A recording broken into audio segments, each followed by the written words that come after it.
evening. Welcome to Big Ed's Kitchen yet again. My wife wanted me to make a quick video on how I do this. I've mastered this science. This week is technically called beer butt chicken. We don't use beer and we don't use a beer can, but you can do it that way. We actually have this custom bowl designed for it, but you can do the same thing with a bowl of sorts, and you literally take a can of beer, crack it open, stick it right side up if this were the beer can, and you stick your butt of your chicken on the can and cook it. We use this bowl, and I just use water and put salt in the center, fill it up all the way, and a little water on the outside. And then I sprinkle salt in the center around it, and then put the chicken on, sprinkle salt, basil, basil's my fave, and then I cook it at 350. This is a small chicken. Usually when you buy a whole chicken, they usually don't sell them massive. I think these are, I mean, here's my hand. I can hold both breasts.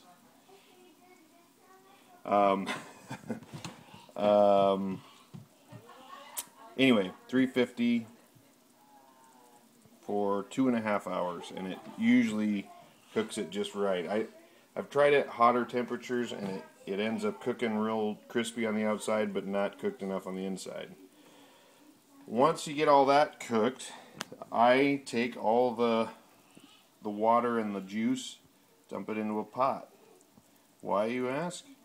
Because it makes some of the most magnificent gravy you've ever had. Chicken gravy. Then we have this magic stuff, which I use quite often. And I did not know how to thicken things until I started trying to make gravy type items. Never, ever dump the powder into hot liquid. And if you want to know why, you can try it, but I'll give you a hint here. You dump it directly in there, it's going to immediately clump and make clumps that you can't get rid of no matter how much you stir it. So the key to doing this, I dump, I'm guessing right there is probably 3 tablespoons in just like a standard, this is like a chicken pot pie bowl, but like a standard cereal bowl. Fill it up a little bit. Water. I take a fork to mix it well. And make sure it's all scraped off the bottom. Cornstarch is really an amazing thing, because it feels, you'll have to try messing with it. It's really fun to play with. But it's like it's hard, and then it becomes just really interesting. You're going to have to just try it yourself. Try cornstarch, it's fun. And it's cheap, and it's a great thickening thing without using creams and butters. So I stir this up until it feels like everything's off the bottom.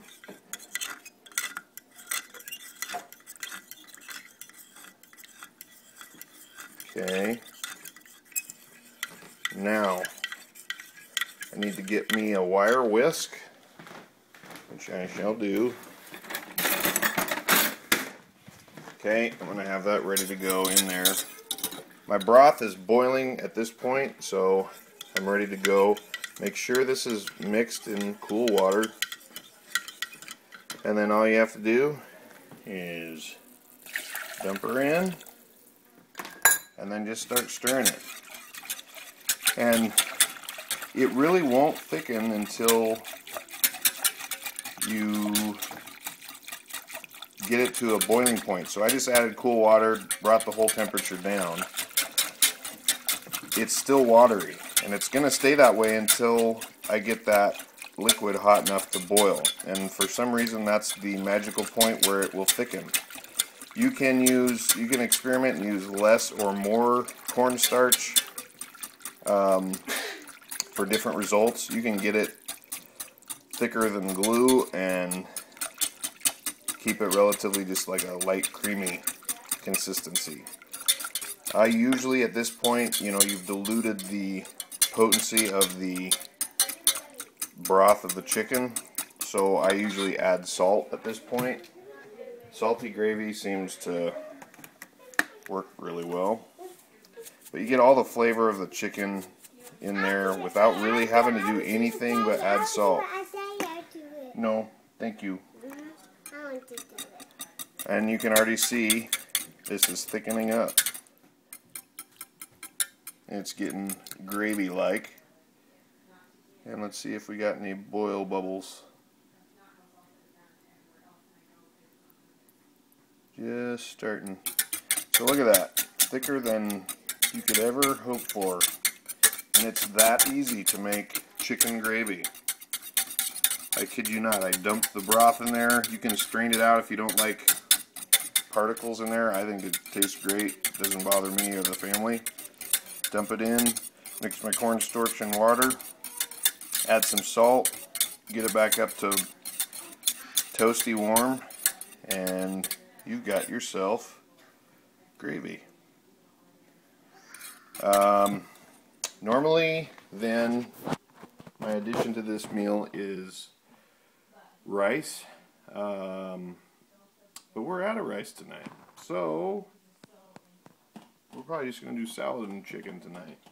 Either way, you have a fully cooked, beautiful, golden brown chicken that I started 2.5 hours ago, and it's simple, man. Anyway,